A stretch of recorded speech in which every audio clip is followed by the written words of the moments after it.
It is free for free this week in wrestling shows. Dynamite completes the hat trick to become the third show of the week to improve in viewership. Welcome back, guys, to Fog Wrestling, Monday Night Raw, Netflix debut. We've seen the numbers go up. NXT, New Year's Evil on CW. The Rock was there. 2 big title matches. We've seen the number go up. And now we focus our attention to Wednesday night. Could Dynamite do it? Could they continue the trend? Could they get their rating to go upwards? Or would they let the team down? Well, they've done it.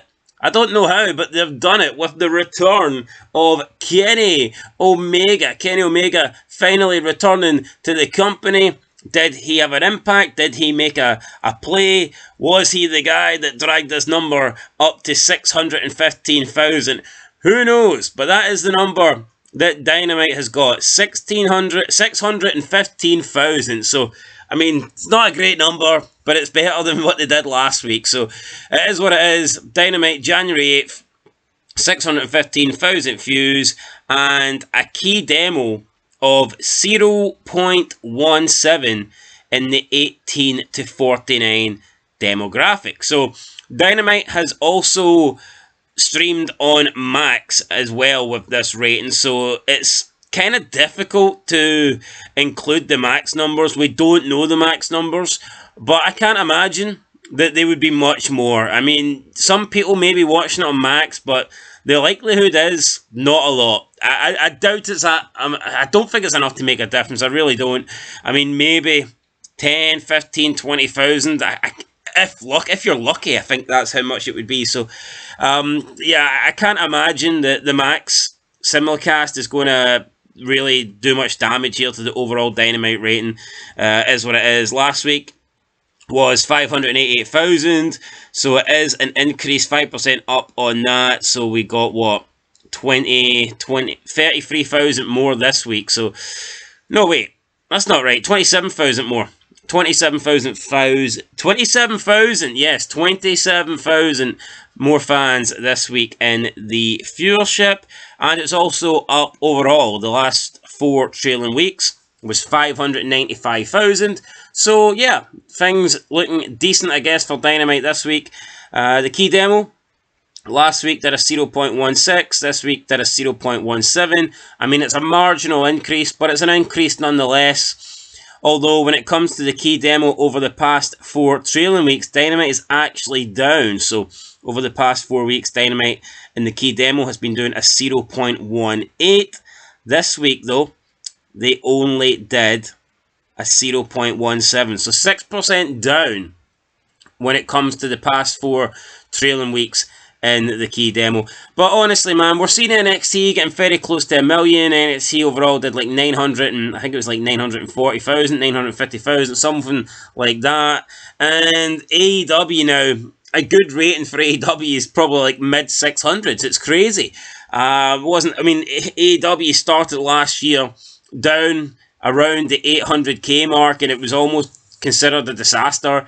But now the company, Tony Khan, they would kill for 800,000. The last time they got 800,000 was the CM Punk stuff, and that was a long time ago. And honestly, man, at this point, you're beginning to wonder, will they ever get 800,000 again? I mean, they probably will have the odd show that can do it, but it's mental because, you know, the numbers are shite. It is what it is. And I just don't understand how the company has went backwards and how the company's just declined so quickly. It's incredible. I mean, I remember when under the million they were beginning to panic. 900k, the 800k was like, we can't go lower than that. And then they went under 800k, and you know they're nowhere near getting back to it. They've had a couple of shows that were like high 700,000. So I think they did one show that was 789,000, but more often than not, they just can't seem to get close to the glory days, should I say, of the company. So the last time they did, like I said, it was that CM Punk one, and that was on the 2nd week of April. So we're talking well over 8 months now since they did over 800k. It's embarrassing. You know, the drop-off is insane, and I think it's probably only going to get worse. I mean, you can argue how low can they go, and you know, at what period Did the Sickos tune out, or are the Sickos here for life? Or the Tony Khan Sickos, or maybe they're not going anywhere. Maybe the Tony Khan Sickos are in this for the long run. Maybe they're willing to go down with the ship. They're like Captain Kirk. They ain't going fucking nowhere. They'll hit every iceberg in sight. Those guys are staying on this sinking ship until the very end, until they're fish food at the bottom of the ocean. Make no mistake about it. But here, let's look at the clips and the YouTube clips from Dynamite, and we'll see what did the best. We'll see what drew, and we'll see what did not. So, I believe we've got 1, 2, 3, 4, 5, 6, 7, 8, 9. 9 clips in total. So with that said, let's get into it. In first place, the highest viewing clip of the week.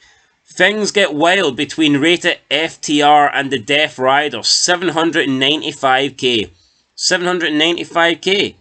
I mean, not bad, to be honest. It's not that much lower than The Rock. When you actually think, let's actually compare that to The Rock. So, let's compare that to The Rock. That got 795k, but that's after 3 days. Let's see what The Rock has from his clips. So, honestly, because The Rock's numbers weren't that impressive. I was actually surprised that normally The Rock comes back and he easily does over 1 million, close to 1.5, maybe 2 million sometimes, but yeah, I mean, if we look at The Rock, so this is The Rock's numbers from 5 days ago. The Rock makes an electrifying entrance Raw on Netflix. That got 735,000 views, and then The Rock acknowledges Cody Rhodes and sets stage for Tribal Combat. That got 764,000 views. That's lower than this clip here for Dynamite. And that's The Rock. Cope with that. I mean, what has happened to the Great One? The Great One's not really bringing in the numbers like he used to. But anyway, make of that what you will. But I thought we'd just throw The Rock throw The Rock under The Rock there. Right, Kenny Omega, second place. Kenny Omega's back in AEW Dynamite, 448k. That is in second place. Third place, we have MJF interrupts the Last Outlaw, Jeff Jarrett. 341,000. So MJF and Jeff, that was a good promo. That was decent. People are probably going to bash it because it's AEW, but thought that was some of MJF's better stuff that he's done in a while. Fourth place, Casino Gauntlet match for a shot at the AEW World title. I got 312,000 views. Again, I mean, decent there, over 300k. Then we get a bit of a drop off. The next highest clip, unfortunately, goes all the way down to 138k. It was the Hurt Syndicate's Bobby Lashley versus Mark Briscoe for the first time ever. I mean, look, it's Bobby Lashley and AEW Dynamite. Of course, most of these matches are going to be Bobby Lashley's first time ever against an opponent. I don't know why Tony Khan's like putting that in the title as some sort of flex. It's not really groundbreaking. But look, Lashley, he debuted in AEW about, 3 months ago. He got over 2 million views. Look at the guy now. Irrelevant. And it just goes to show you, it's sad. Sad that Bobby Lashley came in, and after a couple of weeks, he meant nothing. Up next, we have, where did I say we were? Alright, so 6th place, we've got Will Ospreay battles House of Blacks, Buddy Matthews. That's got 115,000. 7th place, Hurt Syndicate set their sights on the AEW World Tag Team Champions Private Party, 103,000 views. And then at the bottom, we have 8th place, Hot Girl Graps. AEW Women's World Champion Mariah May is interrupted by Harley Cameron, 73,000. And then last but not least, or in this case, least, who's the number one contender on next week's Women's Casino Gauntlet? Statlander, Willow, or Storm? I got 69,000 views. I mean, I wouldn't mind 69 in Tony Storm, but overall, those numbers aren't exactly great, are they? So there you go, guys. That is your Dynamite ratings. That is your Dynamite clips there from YouTube. Tony Khan, it's just downward from here, isn't it? I mean, it's not great. It's up this week, but how much? You know, not a lot, and it'll probably be down next week. So who knows what's going to happen? AEW Dynamite needs to do something, needs to change something. They need to go for a Hail Mary. I mean, they need to freshen things up. It's the same old shite every week. I mean, not that Raw isn't, but at least Raw's just moved to Netflix and there's stuff happening in WWE at the moment. Even though it's boring, it feels like they're trying something and they're going into WrestleMania season. What season are Dynamite going into? What season's AEW going into? Dog shit season. It needs to improve. Anyway, guys, that's it. Catch you in the next one. Thanks for watching. Till then, peace.